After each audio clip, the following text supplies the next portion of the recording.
ഈശോമിശിഹായ്ക്ക് സ്തുതിയായിരിക്കട്ടെ. ഇന്നത്തെ വചന ധ്യാനത്തിലേക്ക് എല്ലാവരെയും സ്നേഹപൂർവ്വം സ്വാഗതം ചെയ്യുന്നു. യേശു പറഞ്ഞു, മനുഷ്യപുത്രൻ മഹത്വപ്പെടാനുള്ള സമയമായിരിക്കുന്നു. സത്യമായി ഞാൻ നിങ്ങളോട് പറയുന്നു, ഗോതമ്പ് മണി നിലത്ത് വീണ് അഴിയുന്നില്ലെങ്കിൽ അത് അതേപടി ഇരിക്കും, അഴിയുന്നെങ്കിലോ അത് വളരെ ഫലം പുറപ്പെടുവിക്കും. യോഹന്നാന്റെ സുവിശേഷം 12-ാം അധ്യായം 23-24 വാക്യങ്ങൾ.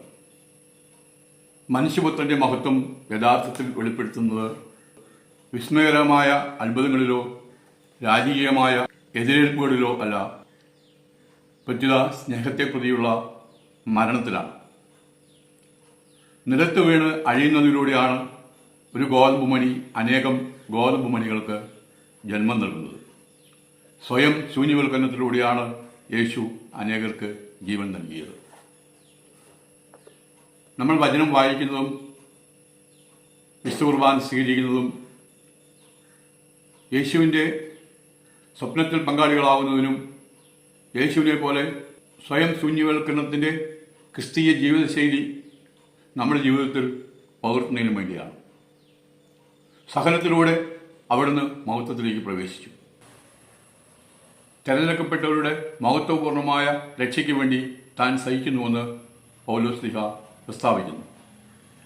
നാം യേശുവിനോടുകൂടി മരിച്ചാൽ യേശുവിനോടുകൂടി ജീവിക്കുമെന്ന് അദ്ദേഹം ഓർമ്മിപ്പിക്കുന്നു. മഹാനായ ഒറിജിൻ പറഞ്ഞു, രാത്രിയും പകലും നിരന്തരമായി സഹനത്തിൻ്റെ ബലിയർപ്പണം നടക്കുന്ന അൾത്താരയാണ് ക്രിസ്ത്യാനിയുടെ ആത്മാവ്.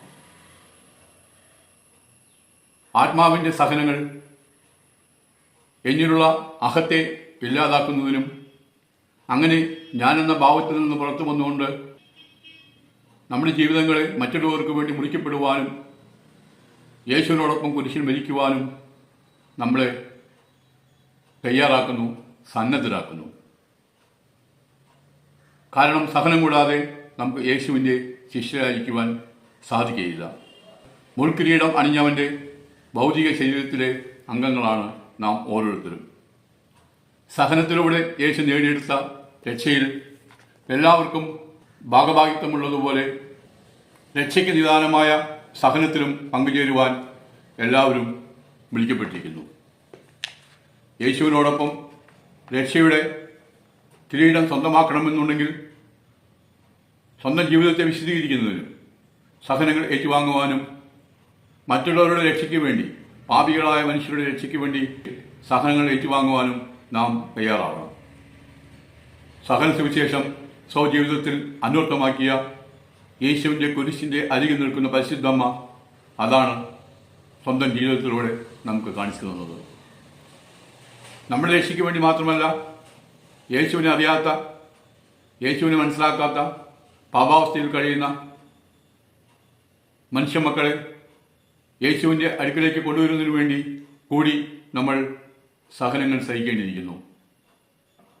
മറ്റുള്ളവരുടെ സഹനങ്ങൾ സ്വന്തം ജീവിതത്തിൽ ഏറ്റുവാങ്ങിക്കൊണ്ട് അവരുടെ വേദനയിൽ നിന്ന് കരകയറ്റാനും പാപത്തിൽ നിന്ന് അകറ്റി നിർത്താനും യേശുവിൻ്റെ സവിധത്തിലേക്ക് അവരെ മാടി വിളിക്കുന്നതിനും വിശുദ്ധന്മാർ സഹനങ്ങൾ സ്വയം ഏറ്റുവാങ്ങിയതായി നമുക്ക് കാണാൻ സാധിക്കും.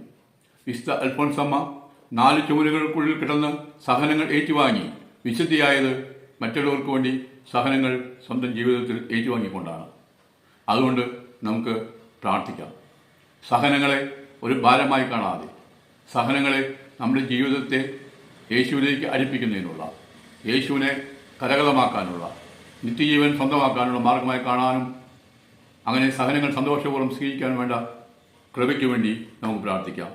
യേശുവെ സ്തോത്രം, യേശുവെ നന്ദി, യേശു ആരാധന, ഹല്ലേലൂയ ഹല്ലേലൂയ, യേശു